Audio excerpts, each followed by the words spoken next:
Those of you that have awakened from religion and church, be mindful that you yourself are not a stumbling block for those that are still there and still have the possibility of becoming awake.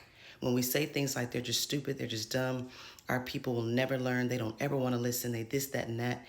Do you know that I used to rebuke my cousins because they were fornicating? I told my mom she was an adulteress and she's gonna, because her and my dad divorced and she's gonna go to hell. I told her because she doesn't tithe, she's gonna go to hell. Of course, this was years ago as a teenager and in my 20s. But look at me now. I'll tell a pastor what he can do with his Bible, and I will go have a nice hike and a lunch and would not care. Yes, all those things are true. Our people are traumatized because of religion. Our people are dumb sheep sometimes. I get that. That's all true. But does that mean that we stop speaking? Does that mean we stop making videos? Does that mean we stop saying things that cause people to critically think and resonate? I'd still be asleep if I didn't see the things that I saw in the church. And then I come out and then I see, oh, other people think like that. Other people feel like that 10 years ago. What people are doing on this page, they still go to church, but then when they go to church, they start seeing the things that I'm saying that they didn't see before. How will they know? How will they see if they don't hear? And sometimes it takes time for people to wake up, even in real life.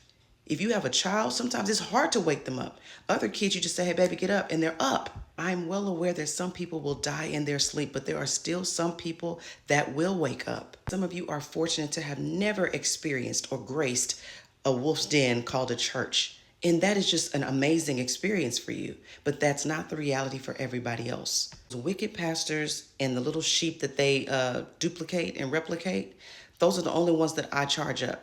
The other people, I show love and compassion, and I speak to them as long as they're respectful to me, because that is what it's going to take. If we just give up and say, oh, our people are doomed, then I wouldn't be here right now. Everyone's awakening is different. I didn't see a bunch of videos like this and decide, oh, I'm leaving. I had already left. I didn't even know this community existed until I left the church a year just crying. And then I get online and I say, what? Deconstruction, what? This was 10 years ago. So imagine if those videos weren't out there. So basically, in a sense, you're telling me to be quiet, but then everybody will stay asleep. And where's the love in that? Then we sound like the church folk. Then we sound like them. You just going to hell. You just, we're condemning and judging just like them. I wouldn't waste my time on them. You don't have to. I'm full time. I got this. I have all the time in the world. This is my life work, and this is what I'm called to do.